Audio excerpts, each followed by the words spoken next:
Good morning from Fast Company. Here's our daily look into what's driving today's creative business leaders. Always tired? How to Stop the Evening Slide by Elizabeth Grace Saunders. How is it that no matter how much you intend to get to bed early, you never do? And morning mercilessly comes at the same time, no matter how little sleep you've gotten. If you struggle with the evening slide where you stay up too late to get things done or to have some me time, you're not alone. It's a common issue that I see with my time management coaching clients. Here are 3 strategies that I've found most effective to stop the evening slide, get to bed on time, and still get everything done. Keep the dominoes up.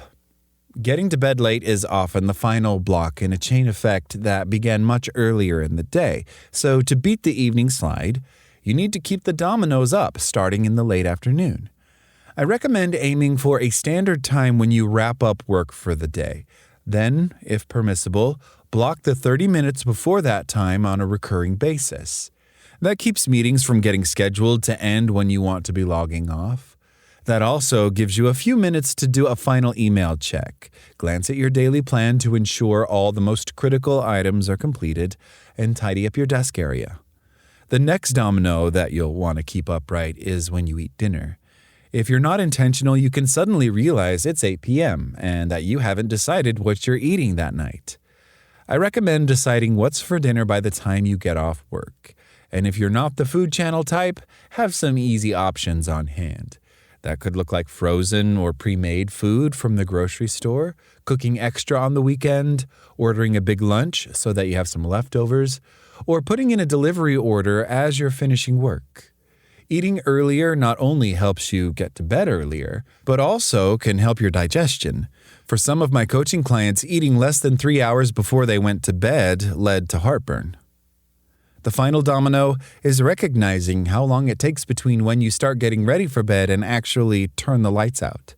This really varies from person to person, but in my experience, it usually takes at least 15 to 20 minutes, and for some can take up to an hour. I've had to accept that even though I wish it was faster, that I take about 30 to 45 minutes to tidy up the house, double check the doors are locked, brush my teeth, wash my face, and do the other little items in my evening wind-down routine. I actually set an alarm on my phone Sunday through Thursday to remind me that if I want to get to bed on time, I need to start getting ready for bed now. Seize the moments.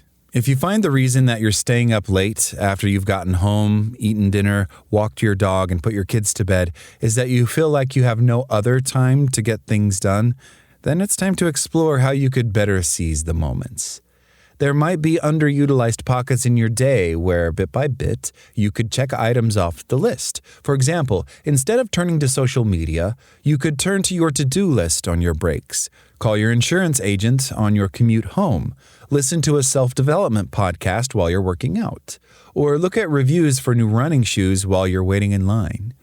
I find that the 2 necessary components to taking advantage of these times is to first of all recognize them as opportunities, and second of all, have ideas on hand of what you'll do so that you're prepared. For example, if I know I'll have some drive time, I'll write into my daily plan who I intend to call or what I'd like to listen to or think about. And sometimes I just need to chill and zone out. But many times it feels good to get things done in the car.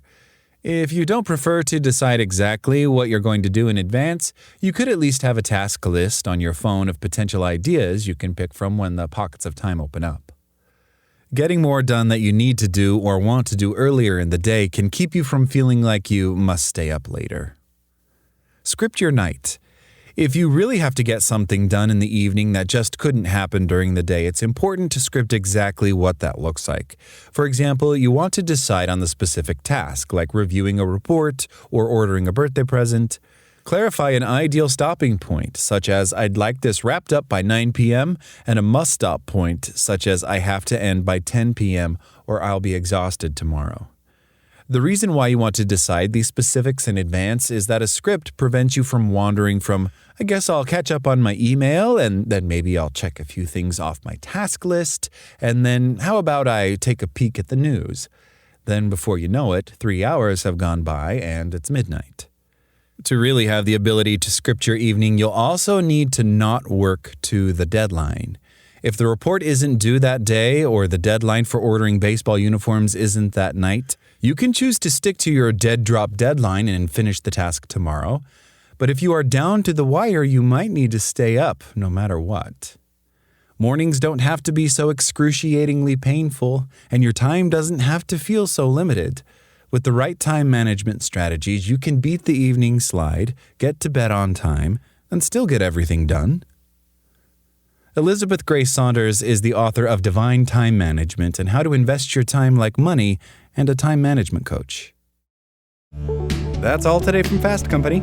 Talk to you tomorrow.